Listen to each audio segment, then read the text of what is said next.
Friends and student graduate Rupsar channel आपको स्वागत। तो आज आम भिडियो आलोचना करवा +3 5th semester history honours core 11 रो यूनिट 1 रो आमर सब चलुचे। तो यूनिट 1 रो 3 मार्क प्रश्न उत्तर आम आलोचना करवा। तो यूनिट 1 रे 3 मार्क रो प्रश्न उत्तर यहाँ आपनकर हेबो पार्ट 4। यहाँ हेबो आपनकर पार्ट 4 कहीं आम आग भिडियो आलोचना स्टार्ट कर सारी पार्ट 3 पर्यंत आपण मैंने चाहिए से भिडियो देखिपारे। आम चैनल कराई पार्ट 1 2 3 सब कराई 3 मार्क प्रश्न उत्तर यहाँ। आउ जदि आपण मैंने यूनिट 1 रो 1 मार्क डैश फिलअप बा सर्ट क्वेश्चन देखा चाहते तो आम चैनल से भिडियो कराई आपण मैंने चाहिए से भिडियो देखिपारे। तो विलंब न करी चलो आम भिडियोटा को आरंभ करवा। तो आरंभ करने आगु जदि आपण मैंने आम चैनल नुआरे अच्छा तो आम चैनल को सब्सक्राइब करनी एमती सब नुआ नुआ भिडियो देखापी। तो 5th सेमेस्टर हिस्ट्री ऑनर्स आलोचना करवा। तो हिस्ट्री ऑनर्स जदि कोर 1 कोर 2 टू स्टार्ट कर कोर 10 पर्यंत भिडियो देखा चाहते तो आम चैनल कराई। आम चैनल जाइना प्ले लिस्ट जी प्ले लिस्ट सब से भिडियो देखिपारे। से गोटे पार्ट पार्ट कर आपन सब से अच्छे तो आपण मैंने देखिपारे।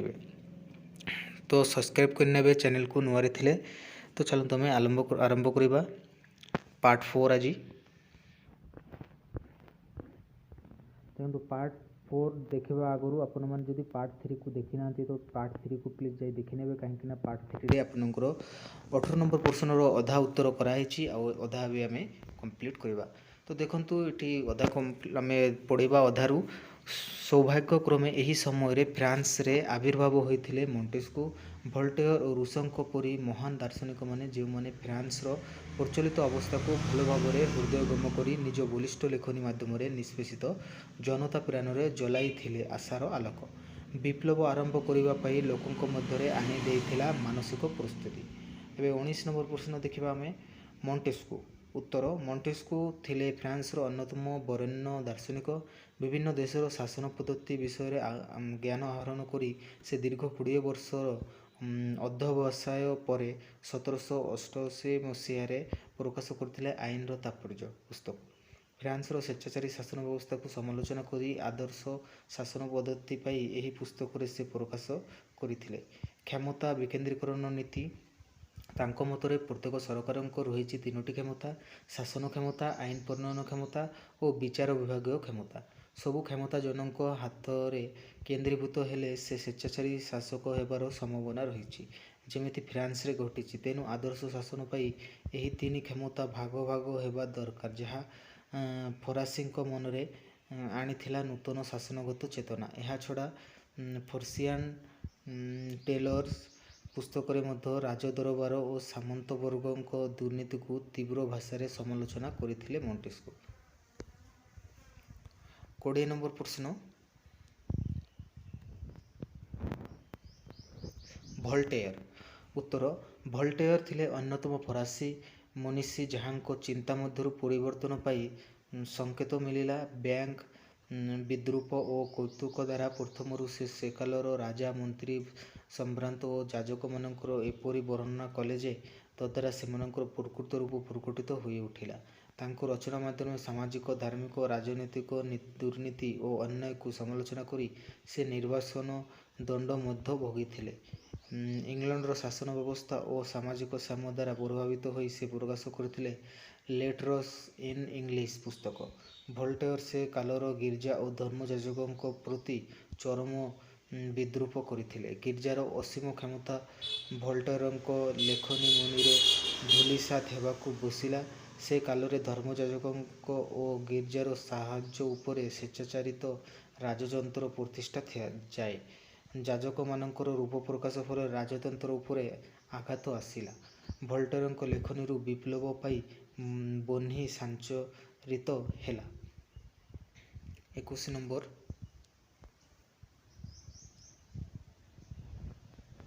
रूसो उत्तर फरासी दार्शनिकों मध्य रूसो थिला सर्वप्रसिद्ध जहाँकि भावधारा फ्रांस रो चरमपंथी मानक विप्लव पाई विशेष प्रेरणा जगाइथिला।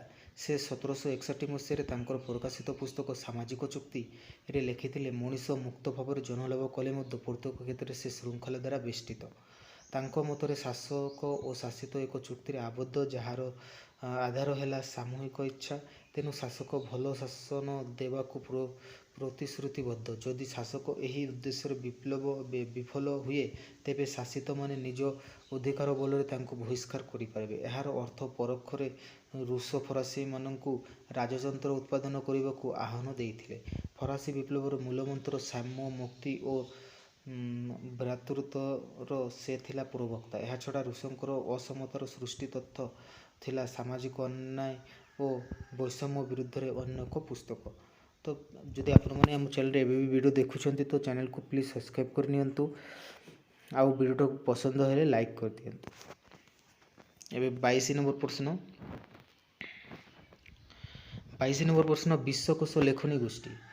ଉତ୍ତର, ସଚେତନତାର ଯୁଗରେ ମଣ୍ଟେସ୍କ୍ୟୁ, ଭୋଲ୍ଟେର୍ ଓ ରୁଷୋଙ୍କ ବ୍ୟତୀତ ଅନେକ ଜ୍ଞାନୀ ବ୍ୟକ୍ତି ମଧ୍ୟ ସେତେବେଳେ ସେମାନଙ୍କ ଲେଖନୀ ଚାଳନା କରିଥିଲେ। ଦିଦୋର ନାମକ ଜଣେ ଜ୍ଞାନୀ ବ୍ୟକ୍ତି ଅନେକ ଜ୍ଞାନୀ ବ୍ୟକ୍ତିଙ୍କ ପାଖରୁ ବିଭିନ୍ନ ବିଷୟରେ ପ୍ରବକ୍ତା ସଂଗ୍ରହ କରି ଜ୍ଞାନକୋଷ ସଂକଳନ କରିଥିଲେ। ଆଧୁନିକ ଜ୍ଞାନ ବିଜ୍ଞାନକୁ ନେଇ ତଥ୍ୟ ସମ୍ବଳିତ ସେପରି ଗ୍ରନ୍ଥ ସମାଜରେ ଆଦୃତ ହୋଇଥିଲା।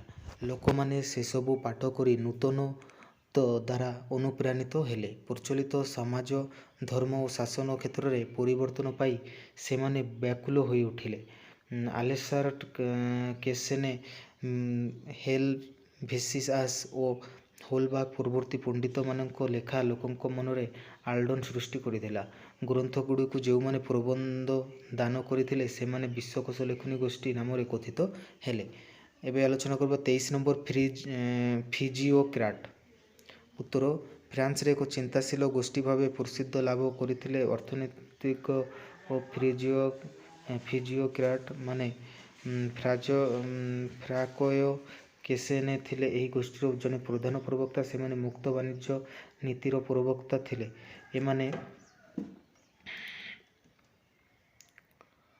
ଏମାନେ ନୂତନ ଉତ୍ପାଦନ ଓ ବଣ୍ଟନ ପ୍ରଥା ବିଷୟରେ ସୁଚିନ୍ତିତ ମତାମତ ବ୍ୟକ୍ତ କଲେ।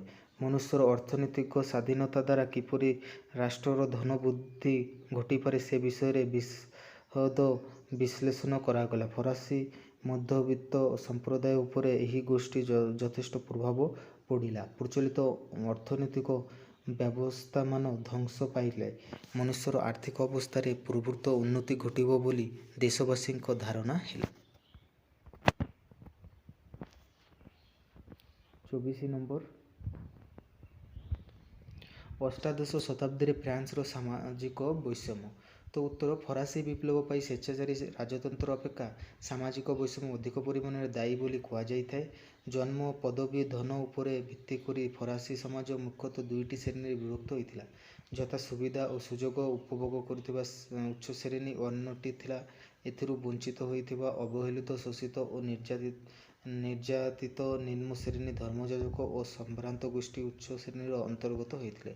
କୃଷକ ଓ ମଧ୍ୟବିତ୍ତ ଲୋକ ନିମ୍ନ ଶ୍ରେଣୀର ଅନ୍ତର୍ଭୁକ୍ତ ହୋଇଥିଲେ। ଧର୍ମଯାଜକ ଓ ସାମନ୍ତମାନେ କରଭାରରୁ ମୁକ୍ତ ହେବା ସଙ୍ଗେ ସବୁ ପ୍ରକାର ସୁବିଧା ଓ ସୁଯୋଗ ଉପଭୋଗ କରୁଥିଲେ। ଅପରପକ୍ଷରେ ରାଜ୍ୟର ସମଗ୍ର ରାଜସ୍ୱ କେବଳ ମାତ୍ର କୃଷକ ଓ ମଧ୍ୟବିତ୍ତ ଲୋକଙ୍କଠାରୁ ଆଦାୟ କରାଯାଉଥିଲା। ଏହିପରି ପରିସ୍ଥିତିରୁ ଫ୍ରାନ୍ସର ସମାଜରେ ଦୁଇଟି ସ୍ୱତନ୍ତ୍ର ଶ୍ରେଣୀ ସୃଷ୍ଟି ହୋଇଥିଲା। ଗୋଟିଏ ଥିଲା ଅତ୍ୟାଚାରୀ ଓ ଶୋଷକ, ଅନ୍ୟଟି ଥିଲା ଅତ୍ୟାଚାରିତ ଓ ଶୋଷିତ। ସାଧାରଣତଃ ଏହି ପ୍ରକାର ଅବସ୍ଥା ବିପ୍ଳବ ପାଇଁ ପରିବେଶ ଯୋଗାଇଥାଏ। ଅଷ୍ଟାଦଶ ଶତାବ୍ଦୀରେ ଫ୍ରାନ୍ସରେ ତାହା ହିଁ ଘଟିଥିଲା। 25 ନମ୍ବର ପ୍ରଶ୍ନ, ଅଷ୍ଟାଦଶ ଶତାବ୍ଦୀରେ ଫ୍ରାନ୍ସର ଧର୍ମଯାଜକ ଗୋଷ୍ଠୀ। ଉତ୍ତର, ଅଷ୍ଟାଦଶ ଶତାବ୍ଦୀରେ ଫ୍ରାନ୍ସର ସାମାଜିକ ଶ୍ରେଣୀ ବ୍ୟବସ୍ଥାରେ ଧର୍ମଯାଜକ ସମ୍ପ୍ରଦାୟକୁ ସମାଜର ସର୍ବୋଚ୍ଚ ସୋପାନରେ ଅଧିଷ୍ଠିତ କରାଯାଇଥିଲା। ମାତ୍ର ଅଷ୍ଟାଦଶ ଶତାବ୍ଦୀରେ ସେମାନଙ୍କ ଜୀବନଧାରଣରେ ଘୋର ପରିବର୍ତ୍ତନ ଦେଖାଦେଲା। ଧର୍ମଯାଜକମାନେ ନିଜର କର୍ତ୍ତବ୍ୟ ପ୍ରତି ଅବହେଳା ପ୍ରଦର୍ଶନ କରି ଶୁଦ୍ଧପୂତ ଜୀବନଯାପନ କରିବା ପରିବର୍ତ୍ତେ ସାଂସାରିକ ମୋହ ବନ୍ଧନରେ ଆବଦ୍ଧ ହୋଇ ପଡ଼ିଥିଲେ। ଧନ ପ୍ରତି ସେମାନଙ୍କର ଆସକ୍ତି ଜନ୍ମିଲା। ଧର୍ମ ନାମରେ ଲୋକମାନଙ୍କୁ ପ୍ରଚାରିତ କରି ପ୍ରଭୁତ୍ୱ। ତ ଦେଖନ୍ତୁ, ଆମେ ପାର୍ଟ 5ରେ ତାଙ୍କର 25 ନମ୍ବରର ଅଧା ଉତ୍ତରକୁ ଆମେ କମ୍ପ୍ଲିଟ୍ କରିବା। ତ ସେଇ ଭିଡ଼ିଓ ଦେଖିବା ପାଇଁ ଆମ ଚ୍ୟାନେଲକୁ ସବସ୍କ୍ରାଇବ୍ କରିନିଅନ୍ତୁ। ତ ଆମେ ଆଗ ଭିଡ଼ିଓରେ ଆଲୋଚନା କରିବା ଯେତେ ଆପଣଙ୍କର ପ୍ରଶ୍ନ ବାକି ଅଛି। ଲାଷ୍ଟ ଭିଡ଼ିଓ ହେବ